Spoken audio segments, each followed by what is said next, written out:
Hello and welcome to the Fran Lung podcast. The CrossFit Open is done. Quarterfinals start tomorrow, so thought it'd be a good point to look back on the CrossFit Open and just see some takeaways that I see from the CrossFit Open. With the introduction to quarterfinals and semifinals in the season structure, personally, I don't see a lot with the CrossFit Open into determining who the fittest on earth are, but I do think there are some takeaways each year that we can look at and kind of follow through the rest of the season to see just how things progress towards the fittest on earth. So I got 10 of those, wanted to run through, just fun to reflect and some things to follow throughout the season.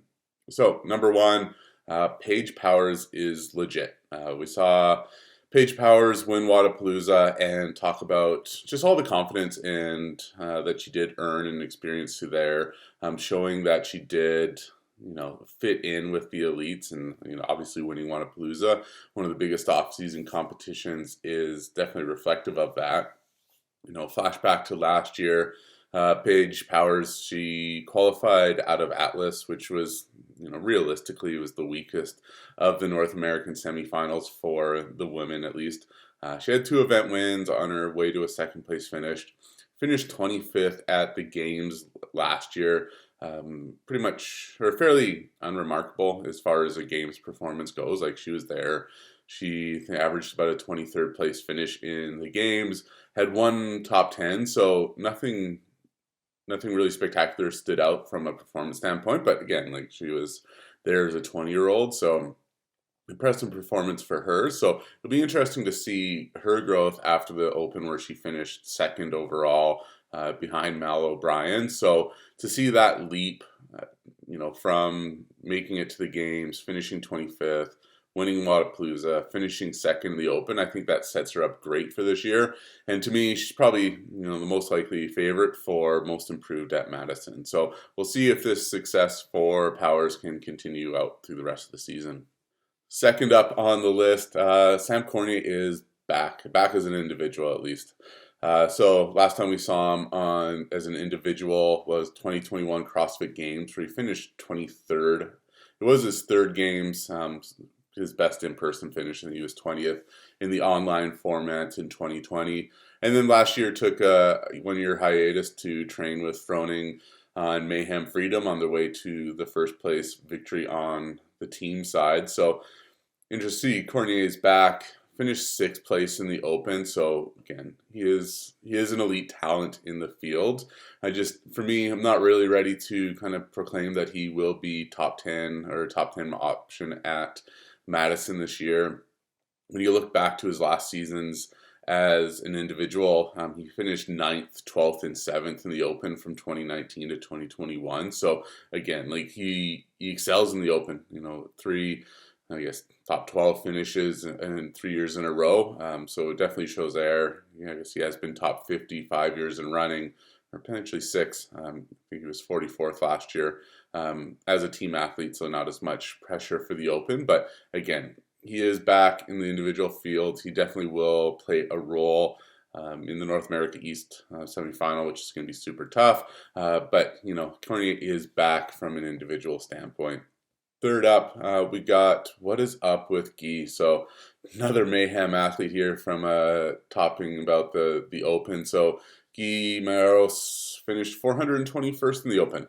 So again, not as much pressure in the Open, but just how he did it really stands out to me. So we have one of the most explosive athletes in the sport, finishing 5,364th in 23.2A and 636 in 2B. So again, like, this is a guy who won the sprint event 2 years ago. For him to do shuttle sprints and burpee pull-ups shouldn't be an issue. So for him to see a 5,000 plus finish there doesn't really seem something is off. Like, a lot of the athletes were in the 1,000s range, so to see somebody who excels in sprint events finish, outside the top 5,000, surprising there. And then, the most explosive lifter in the sport finished 636th in a 1-rep max event. So again, like, really surprising to see those results. He had an 85th in 23.1 and a 9th in 23.3. So, maybe this was a wake-up call for him in 20 to really, or showed he really shined in 23.3. But, something just curious what is up with Guy. Like, this is a guy who burst onto the scene 2 years ago with a 7th at the CrossFit Games, had a couple, or I think it was 3 event wins, goes to train in Cookeville with returning the Mayhem crew.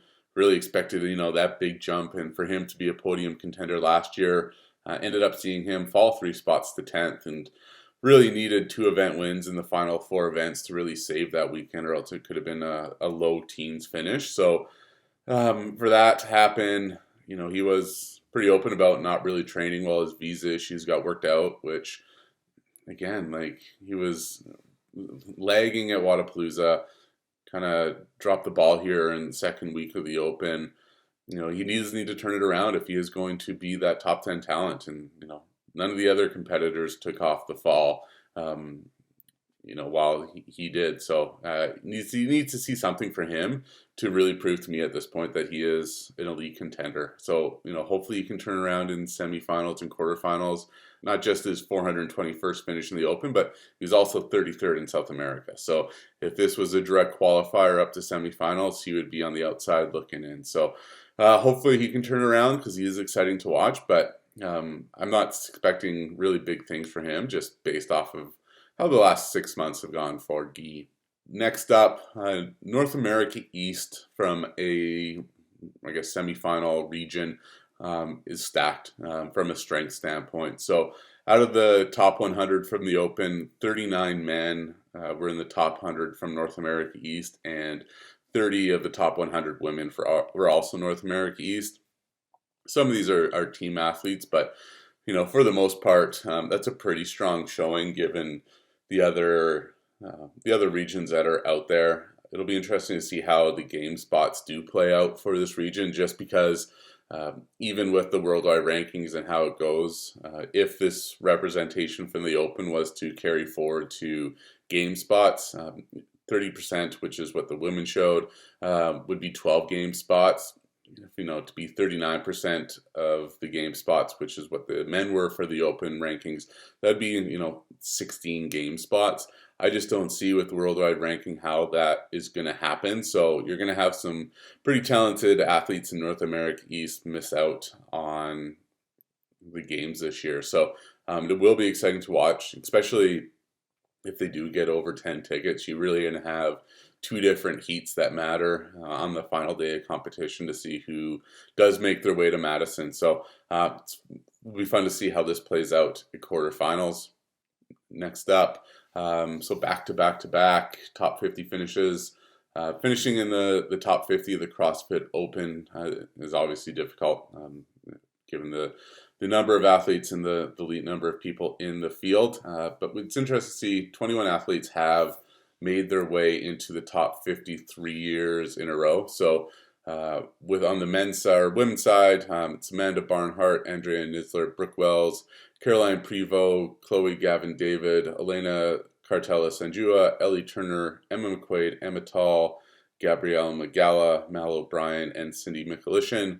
And then on the men's side, a bit of a shorter list, but Alex Kudelis, Colton Mertens, Jay Crouch, Jason Hopper, Jeffrey Adler, Sam Cournoyer, Scott Tetlow, Spencer Patrick, and Tyler Christoffel. So, props to them for making up in the top 50 3 years in a row. Really impressive to see that elite level of consistency year over year for that group. Number 6, so teen champions. Following in the footsteps of Mal O'Brien, Emma Carey, and Emma Lawson, who all made it to the CrossFit Games as a 17-year-old. On the Open this year, Olivia Kerstetter, reigning fittest teen on earth for the 16 and 17-year-old division, finished 82nd in the Open. And then 16-year-old Lucy McGonigal, who's the reigning fittest teen for the 14 and 15th division, finished 84th in the Open. So really impressive finish by both youngsters to finish top 100 in the Open. It'll be interesting to see how it goes for them as they advance through quarterfinals and semifinals. I believe this year that it is possible to do both the age group as well as the individual field. So hopefully we are able to see at least Kerstetter progress to the semifinals this year. She did show fairly well at Wadapalooza, so it'll be fun to see how she transitions this year. And, maybe again, we see that 17-year-old phenom in Madison this year. All right, number 7 on the list. It's always interesting to me to see the difference between the men and the women, at least from an elite level in the CrossFit Open. The women tend to do better, certainly against the field. I think that a lot of it shows due to the strength component of the CrossFit Open and the events. But looking at it from the elite of the elite, I guess, the top 10 of the 2020 CrossFit Games. The 7 women who are competing this year averaged a 43rd place finish, while 5 out of 7 of them finished in the top 25. On the other hand, the men, those top 10 athletes from the games last year, they averaged a 98th place finish in the Open, with only 3 athletes finishing in the top 25. They actually had 3 athletes who finished outside the top 100, where there's only 1 woman who finished outside the top 100 there. So again, interesting perspective to see how the lead on the women's side and the lead on the men's side compare at something like the CrossFit Open.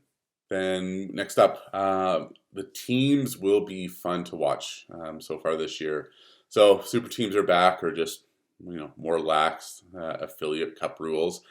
Mayhem Freedom is no more, with Rich retiring from that competition. So I think that the field is wide open, which has attracted a lot of people to the team space. And then just in the Open itself, so of the confirmed team athletes of EC, I'm sure there's going to be more, but there's 11 confirmed team athletes who finished in the top 50 of the CrossFit Open. So again, to see that level of athlete, that level of athletes, I should say, since so many of them will be going team, it's really going to make it from an interesting team competition. I think it'll be fun to watch in semifinals, as we have more competition on there, especially in North America, but then also in the games, since it should be pretty wide open with podium finishers of Victus and Oslo Blue, but then a whole bunch of newcomers with Proven and the different Mayhem groups and the other teams out there. So it should be fun to watch, but to see those level of competitors finish in the Open really shapes up the season nicely for teams. All right, almost finished here. Number 9, Sara Sigmundsdottir has always been somebody who has dominated the Open. So she had 3 victories in 4 years within the CrossFit Open. So really impressive there, but then kind of had that setback with her torn ACL a couple years ago. Finished 184th in the Open, which by itself isn't really that concerning, considering Laura Horvath was 185th. So some elite people in that same type of ballpark for the finish. But what struck out for me for this is Sigmundsdottir competed this past weekend at the UAE Storm competition. So for me to see Sigmundsdottir, who's battled back the last couple of years, trying to get back to the games, do a competition in the 1 week between the Open and quarterfinals is odd. To put your season at risk, given everything she has gone through the past couple of years. So it's really surprising to see her make that choice at this point in the year. So she dominated. She won all 8 events, so swept the field. I think there was 12 or 13 elite women, so not a super deep field. There was some past games athletes there. I think Elena Cartella was there. So there was some competition, but it just seems odd that somebody who has focus on getting back to the games makes that choice. And then last up, CrossFit, could we implement a new rule for online competitions? A lot of noise has been made about the lifters in 23.2b who put up a giant thruster, but didn't do week 1 of the Open, didn't do week 3. I think there was somebody who finished top 20 on the men's side who did 2 burpee pull-ups and just kind of hung out for 15 minutes before they did their thrusters.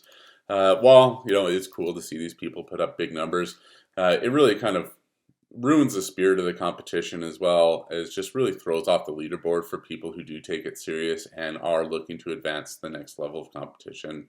It's not just this open. Past couple years in quarterfinals, you've seen guys do massive lifts in the front squat or the other total, and then just not do any of the other events or other competitions. So, CrossFit, do yourself a favor, make a rule that just invalidates these scores if they don't complete all the events. Give them an opportunity to compete, but don't reward them for only showing up for 1 out of 3 weeks.